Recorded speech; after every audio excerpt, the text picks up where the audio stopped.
Hello hello, j'espère que vous allez bien. On se retrouve aujourd'hui pour mon bilan lecture du mois de juin. Désolée si je suis un petit peu luisante, mais il fait 45 000 degrés et je peux pas mettre le ventilateur sinon vous n'allez rien entendre. Mais voilà, on parle ce mois-ci de mes lectures du mois précédent. C'est logique, c'est le principe du bilan lecture. J'ai lu un petit peu moins que ce que je lis d'habitude, mais c'est parce que j'ai fait un road trip aux États-Unis et à chaque fois je me planifie 20 000 lectures et je finis par en lire même pas la moitié. Donc voilà, mais ça a été des bonnes lectures, j'ai eu pas mal de bonnes découvertes et surtout j'ai eu pas mal d'arcs, donc d'épreuves non corrigées via NetGalley UK, donc ce qui m'a permis de pouvoir lire certains livres avant qu'ils sortent et de vous dire si selon moi ça vaut le coup de les acheter au moment de leur parution. Donc on commence directement par ceux-là, qui sont donc les livres que je n'ai pas avec moi puisque ça a été des épreuves non corrigées numériques. Et on commence tout de suite par un livre que j'ai adoré qui est Queen Bee de Juno Dawson. Donc c'est l'autrice de Her Majesty's Royal Coven en VO et de juste The Royal Coven, je crois, publié aux éditions Calix. Et celui-ci c'est un préquel, ça vient expliquer la création de ce coven. Et ça se passe donc à l'époque d'Henri VIII qui est connu pour avoir eu de nombreuses épouses et beaucoup d'entre elles ont connu un destin tragique. Et nous on y suit plus spécifiquement le personnage d'Anne Boleyn qui dans cette œuvre fictive va être la créatrice, la sorcière à l'origine de Her Majesty's Royal Coven. C'est un roman qui est féministe, qui est engagé. Et j'ai aimé ce côté, voilà, on modifie un petit peu l'histoire pour y inclure des sorcières, c'était très bien fait. Elle a ce don Juno Dawson pour créer des personnages féminins extrêmement intéressants, extrêmement complexes, des femmes fortes que j'adore et qui m'impactent à chaque fois dans ses livres. Et j'ai trouvé ça super intéressant, tout simplement d'avoir les prémices de l'histoire qu'on va avoir dans la saga principale que moi j'avais adorée. Et puis comme d'habitude, on y retrouve des histoires d'amour, de la trahison, des complots. Enfin, j'ai beaucoup aimé aussi toute l'intrigue très politique. Et voilà, il y a plein de choses qui se mélangent, plein d'enjeux. Et j'ai trouvé que c'était très bien fait, ça donne un récit qui est très riche. Ensuite, sur NetGalley, j'ai eu La justice est-elle la même pour tous de Basile de Bure qui fait partie de la collection d'essais publiée dans la collection Alt de, je crois que c'est La Martinière, qui est une collection d'essais assez courts où à chaque fois ça va traiter d'un sujet en particulier. Celui-ci c'est donc sur est-ce que la justice est la même pour tous. Vous vous doutez de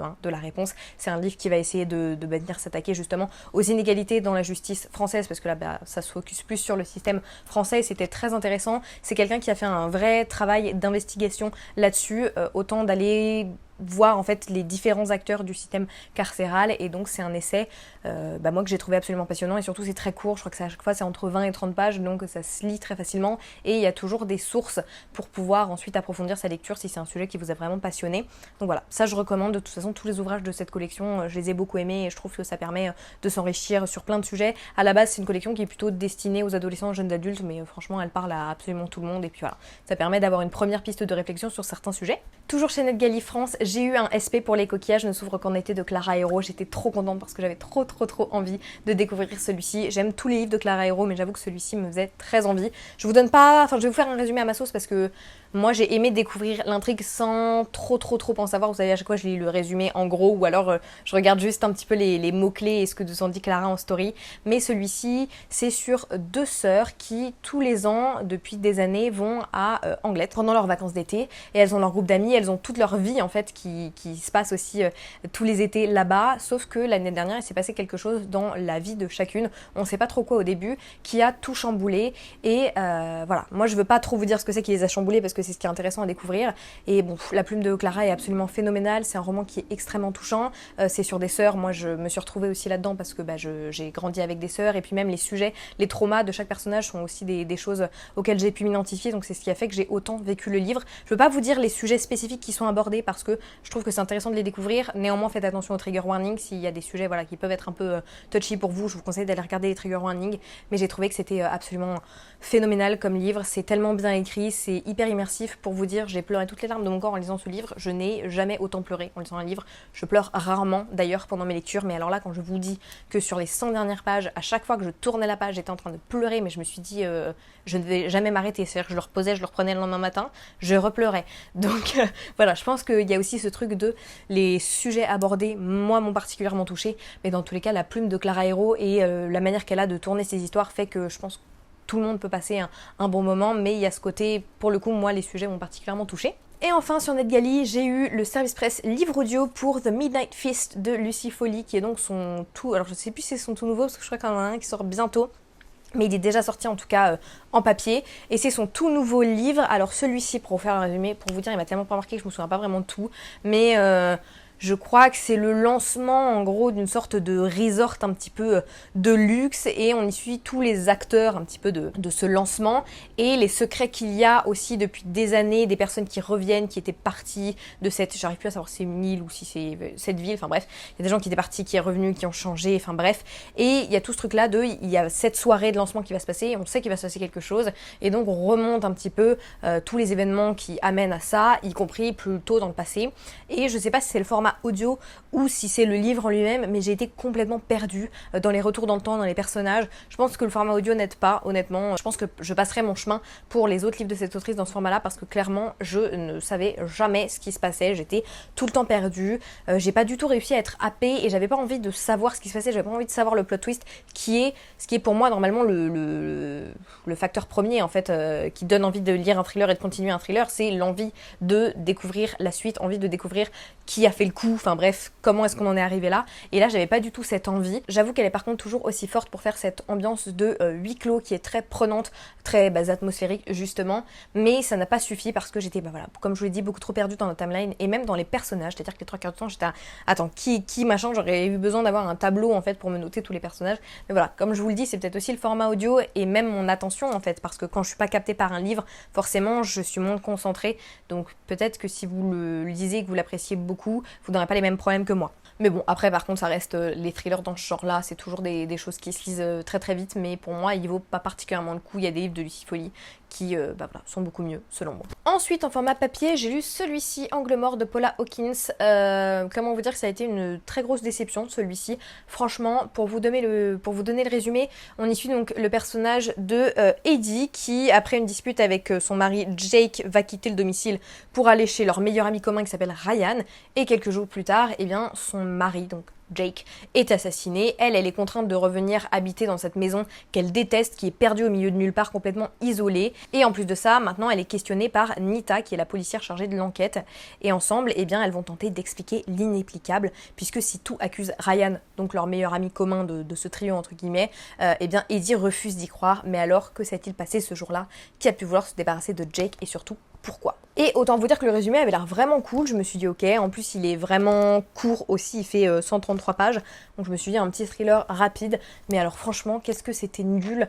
Déjà vraiment, j'ai pas été trop prise dans l'intrigue dès le début. Ce que j'avais adoré dans La fille du train, c'était le côté page-turner et le côté assez original de l'intrigue. On n'a aucunement cette originalité et ce côté page-turner dans celui-ci, et en plus de ça, le plot twist est devinable, ça se dit pas devinable, mais vous pouvez deviner le plot twist dès le chapitre 2. Mais vraiment, hein, moi je lis le chapitre 2, je me dis je sais déjà qui a fait le coup, et c'est même pas un truc de je suis forte à deviner le plot twist, c'est que c'est vraiment obvious, littéralement. Et en plus de ça, quand j'ai regardé un petit peu les avis sur Goodreads après avoir terminé ma lecture, je me rends compte que beaucoup de gens disent que c'est clairement pompé sur un autre livre. Donc voilà. Quitte à pomper un livre, essaye de le faire mieux ou de le faire bien, parce que là, non, ça l'a pas fait. Après j'aurais peut-être dû regarder les avis. Très déçu, et encore une fois, c'est pas un thriller que je recommande. Et ensuite, j'ai lu, je l'ai écouté, j'ai écouté en livre audio, je le lis pour bien le prononcer, même j'ai probablement mal le prononcer, Tao Talking de Lao Tse, que j'ai écouté en livre audio, parce que voilà, je me suis fait une liste de livres un petit peu classiques que j'ai envie de lire parce que j'adore lire de la fantasy, j'adore lire de la lecture de l'imaginaire, du contemporain, de la romance, mais j'aime aussi diversifier mes lectures et c'est quelque chose que j'adorais lire, ce type de lecture là quand j'étais plus jeune, quand j'étais au lycée et à l'université, donc j'ai envie de me replonger dedans. Et celui-ci, c'est une sorte de guide de vie pour les taoïstes, donc voilà, ça vient donner des préceptes de vie qui doivent guider la vie des gens pour atteindre la meilleure version de soi-même, entre guillemets. Bon, forcément, il y a des préceptes dans lesquels je me retrouve plus et des préceptes dans lesquels je me retrouve moins, mais ça reste un ouvrage qui est, encore une fois, extrêmement intéressant et voilà, ce genre de lecture qui est toujours bien de lire pour diversifier un petit peu son horizon. Ensuite, toujours en livre audio, j'ai écouté celui-ci, The Reappearance of Rachel Price de Holly Jackson, que j'ai acheté aux États-Unis, enfin plutôt que mon copain m'a acheté aux États-Unis. Et celui-ci, c'est le nouveau Holly Jackson. J'étais très contente, j'avais de l'appréhension avant, puisque j'ai lu Five Survive de cette même autrice que j'avais pas trop aimé, je vous en ai parlé dans mon bilan lecture du mois dernier. Donc voilà, j'espérais beaucoup plus accrocher avec celui-ci et ça a été le cas, j'ai vraiment adoré.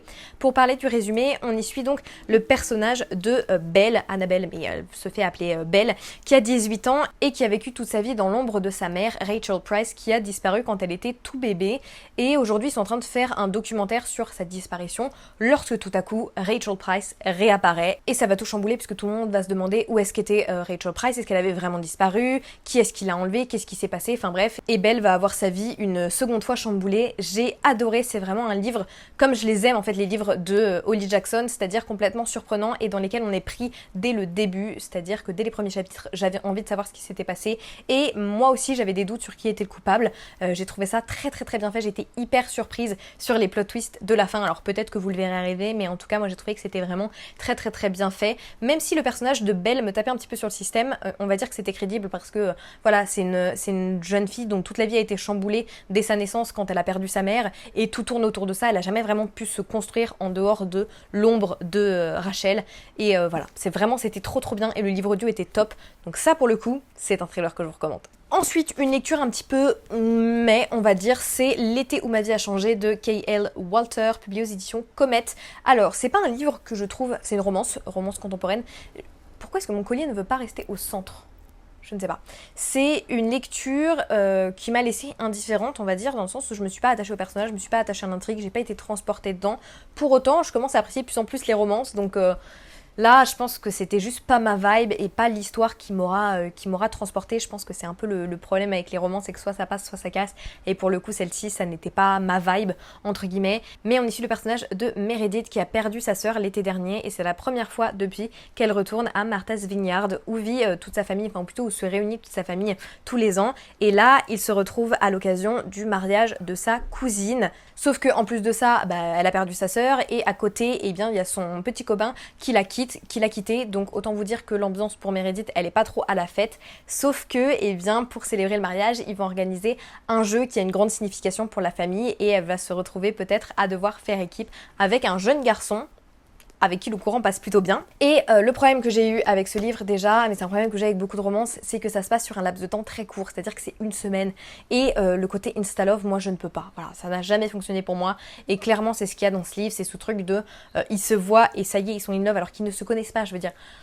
Tu peux avoir un coup de foudre physique, mais tu peux pas être in love de quelqu'un dont tu ne connais pas la vie, tu connais pas ses centres d'intérêt, tu connais pas ses opinions politiques, tu connais pas ses genres préférés, ses films préférés, enfin bref, tu connais pas une personne en fait. Donc moi j'ai du mal à ressentir ça quand les gens se connaissent pas, ils sont juste dit bonjour, ça y est, et ils sont en mode c'est la femme ou l'homme de ma vie. Ça m'a dérangé. En plus de ça, je me suis pas particulièrement attachée au personnage, j'ai bien aimé le personnage donc de Whit qui est le personnage masculin, j'ai aimé l'ambiance familiale, ça je trouvais ça plutôt cool et j'ai aimé l'intrigue autour du jeu et qui se passe voilà dans ce thème-là du mariage, mais ça m'a pas suffi pour avoir un coup de cœur. Et par contre ça se lit vraiment tout seul, hein. C'est le genre de livre, même si vous passez pas un super moment, vous allez le dévorer en seulement quelques jours ou quelques heures, peu importe votre rythme de lecture, mais voilà, il m'aura pas marqué et c'est pas une autrice que j'aurais forcément envie de relire. Par contre, j'ai beaucoup aimé La Reine des Enfers de Bea B. Fitzgerald, qui est un retelling de Hadès, l'histoire d'Hadès et Perséphone. Le résumé nous dit « Les dieux ont menti. Perséphone n'a jamais été kidnappée ni retenue aux enfers par Hadès, elle s'y est précipitée. Hors de question pour la jeune déesse d'accepter le mariage arrangé auquel ses parents la destinent. Maintenant, elle doit convaincre Hadès de l'aider. Ce n'est pas une mince affaire, le dieu des enfers est tout à la fois arrogant, hostile et terriblement sexy. » Bien sûr. Mais pour gagner sa liberté et conquérir son pouvoir, Perséphone est prête à prendre tous les risques. Et j'ai beaucoup aimé parce que c'est un retelling qui montre Hadès comme un personnage beaucoup plus doux que ce qu'on voit d'habitude et Perséphone comme quelqu'un de beaucoup plus... C'est même pas juste puissante, mais quelqu'un qui veut pas se laisser faire et qui est prête à tout pour obtenir ce qu'elle veut et qui va se donner les moyens. Et j'ai beaucoup aimé cette comparaison où on inverse un petit peu les deux personnalités qu'ils ont habituellement. Alors bien sûr, c'est un retelling. J'ai aimé qu'on ait gardé... Je sais pas comment vous expliquer, mais il y a tous ces personnages un petit peu clés de l'histoire de la mythologie grecque qui sont de près ou de loin liés au personnage de Perséphone, ou parfois même pas liés, parce que je ne saurais pas tout vous dire, mais qui sont amenés dans le récit et dont on a les points de vue pour venir nourrir l'histoire de Perséphone et d'Hadès, et ça j'ai trouvé que c'était vraiment très très très bien fait. Voilà, j'ai beaucoup aimé leur romance, j'ai hâte de savoir où va la suite. C'est pas le meilleur livre de tous les temps, mais si vous aimez les retellings d'Hadès et Perséphone, je pense que c'est clairement quelque chose qui peut vous plaire. Et il y a un nouveau livre qui vient de sortir dans le même univers, mais cette fois-ci c'est le personnage de Cassandra, que je suis en train de lire parce que je l'ai vu en service presse sur NetGalley, et pour l'instant j'aime toujours autant. J'ai vraiment aimé l'axe qui a été pris pour réécrire leur histoire dans cet ouvrage. Et on termine par une lecture que j'ai vraiment détestée, c'est celui-ci, Nectar of the Wicked. Alors je triche parce que techniquement je l'ai fini le 1er juillet, mais je l'ai tellement détesté que je voulais vous en parler à chaud. c'est-à-dire que je voulais pas en parler 30 jours après, je veux vous en parler dans le vif du sujet parce que vraiment, ce livre, c'est une grosse bouse pour moi. Alors, après, je suis pas le public cible, c'est-à-dire que clairement, c'est pas le genre de livre que j'aime, mais il m'a été mal vendu, c'est-à-dire que moi, on me vend ça comme une romantaisie, c'est pas une romantaisie, c'est du porno avec un fond de romantaisie. Parce que clairement, j'ai jamais vu un livre où il couche autant, pendant aussi longtemps, pendant autant de chapitres, sur si peu de pages. Pour vous donner le résumé, hein, même si clairement vous attendez pas à ce que l'intrigue qui est décrite ici soit les moments les plus importants du livre, mais on y suit donc le personnage de... Ah bah oui, je peux pas dire son nom parce qu'on ne connaît pas son nom à la base.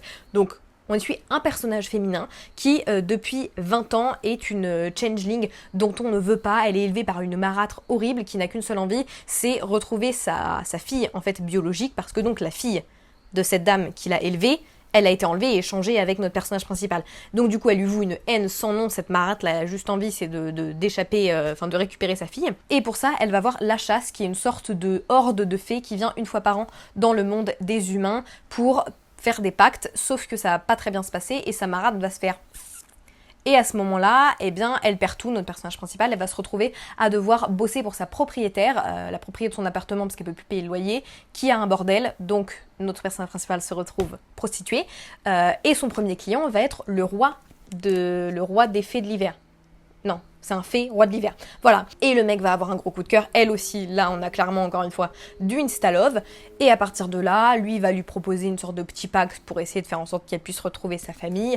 Mais bon, c'est un faé, donc bien évidemment, il est complètement vicieux et voilà, il va servir ses propres intentions avant de servir les siennes. Mais surtout, là, vous vous dites, ok, l'histoire a l'air plutôt cool, un truc politique, elle va essayer de retourner dans son royaume. Non. À partir du chapitre 2, il commence à copuler pendant 20 pages chaque chapitre. C'est-à-dire que la nana, elle n'a jamais couché avec personne. Chapitre 2, elle copule avec lui quand même. Hein. Voilà. Comme ça. Et avec grand plaisir. C'est-à-dire que c'est même pas juste parce qu'elle est prostituée. Elle est en mode, moi j'ai envie, on y va. Alors, grand bien lui fasse. Mais je suis quand même en mode, laissez-nous... je sais pas, nous mettre dans l'histoire, avoir envie de les voir ensemble. Non, même pas envie de les voir ensemble déjà, qu'ils sont déjà en train de copuler. Donc bon. Et puis surtout, t'es mal les scènes de sexe, hein, parce que le mec, il l'appelle toutes les 2 secondes my pet, donc mon petit animal en gros, enfin mon animal de compagnie même. Il l'appelle ma créature et il l'appelle mon papillon. Mais les 3 quarts du temps, il l'appelle mon animal et la meuf, elle est en mode... J'adore. Alors chacun son truc, madame, je ne juge pas, hein, tu as le droit d'aimer ça, mais quand même, le mec ne la respecte pas, il lui parle trop mal, et au seul moment elle le respecte pas, ou enfin, c'est pas même pas qu'elle le respecte pas, c'est qu'elle sort alors qu'il lui a dit non, le mec l'étrangle. Voilà. Et il lui dit la prochaine fois ce sera pire. Et nous, on est censé avoir envie de lire ce genre de livre. Je veux dire, moi, soit vous me dites que c'est de la dark romance, et à ce moment-là, je passe mon chemin, mais vous me le vendez pas comme autre chose, parce qu'après, moi, je suis déçue, là. Je suis déçue, et surtout, je passe un très mauvais moment, parce qu'en plus, je l'ai écouté en livre audio. J'ai payé un crédit de livre audio, donc j'avais pas envie de ne pas utiliser mon crédit. Donc j'ai dû me taper ces scènes. Alors autant vous dire que sur la fin, j'ai skippé les scènes de sexe, parce que moi, j'en pouvais plus. Donc voilà, j'ai apprécié aucun des 2 personnages. Vraiment, le personnage masculin, mais il a rien pour lui, il est exécrable, il est odieux. Il y a aucun sex appeal, tellement il est méchant. Et puis en plus, il a aucun relief, en fait, à part le fait qu'il parle mal à l'héroïne. Et alors elle est stupide, elle est craintive, elle sert à rien. Elle est complètement... Ouais, je vais redire stupide, mais elle est bête. Hein. Vraiment, elle est bête. Et à la fin, quand elle se fait un petit peu... voilà, elle se fait un petit peu couiller, elle est en mode... Mais je l'ai pas vu venir. Ah bon? Parce que nous, on l'a tous vu venir depuis le chapitre 1, quand même. Et puis surtout, il se passe rien pendant les 75% du livre, et les dernières 25% du livre, c'est toute l'intrigue politique, tous les plot twists et tout, qui sont condensés en 25%. T'as l'impression que l'autrice, elle a voulu se rattraper pour le rythme ultra lent des premiers chapitres, où les seules choses qui se passent, c'est le sexe, et du coup dans les 25% il se passe 25 000 trucs, et le personnage principal, mais il lui arrive des trucs, mais je suis là, mais pas la peine de t'acharner autant. Il y avait tellement de violence, mais inutile. C'est pas inutile parce que, enfin, si, c'est dans le livre c'est inutile. Il y a des livres où le contexte fait que parfois la violence n'est pas appropriée, on va dire, mais elle a un petit peu sa place dans le contexte politique. Là vraiment, il y avait aucun intérêt à s'acharner sur le personnage comme ça dans le type d'intrigue qu'a créé l'autrice. Mais bon, de toute façon, j'ai rien compris à ce livre et je ne lirai absolument pas la suite et je lirai pas d'autres livres de cette autrice. C'est Ella Fields, je passerai mon choix. Et vraiment, la sélection Fairyloot, assez déçue en ce moment. Et voilà qui conclut mon bilan de lecture du mois de juin. Je vais réussir à remettre ce collier en place. J'espère que ça vous a plu. N'hésitez pas à me dire s'il y a certains livres que j'ai mentionnés, soit qui vous font envie, soit que vous avez déjà lu. Et à me dire aussi, comme d'habitude, quelle est votre meilleure lecture et votre pire lecture du mois. Et puis sur ce, moi je vous fais de gros bisous et je vous dis à la semaine prochaine. Ciao ciao!